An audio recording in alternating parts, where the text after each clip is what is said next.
রাঙামাটি শহরের কেকেরাই সড়ক এলাকায় পরকীয়ার অভিযোগ ঘিরে এক পরিবারের চাঞ্চল্যকর ঘটনা ঘটেছে।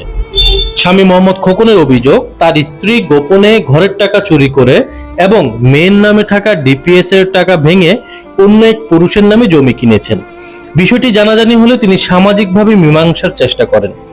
খোকনের দাবি, এতে ক্ষুব্ধ হয়ে তার স্ত্রী বাসা থেকে স্বর্ণালংকার ও নগদ টাকা নিয়ে দুই ছেলেকে সঙ্গে করে উধাও হয়ে যান।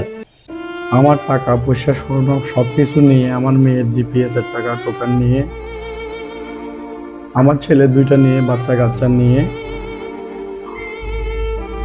সে পলাই গেছে। এবং আমি যখন বিচার ডাকলাম আমাদের বাসায়, তার ভাইয়ের আইসা বিচার না মাইনা উল্টো আমাকে মারধর করলো এবং পুলিশকে দিয়ে আমাকে হয়রানি করে দিচ্ছে। এখন আমি বাঁচার রাস্তা দেখতেছি না।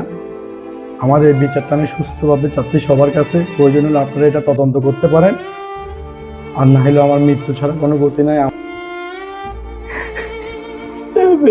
একটু দেখবেন আপনারা।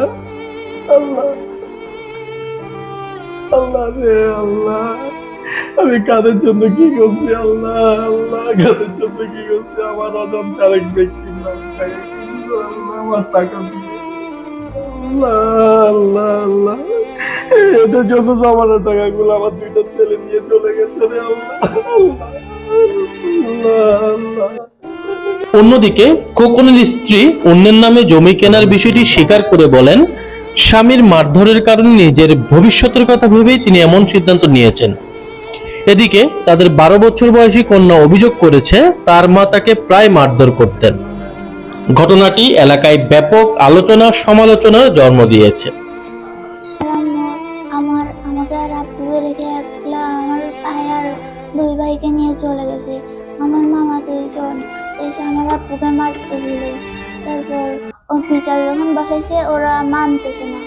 ডেস্ক রিপোর্ট, সি বার্তা।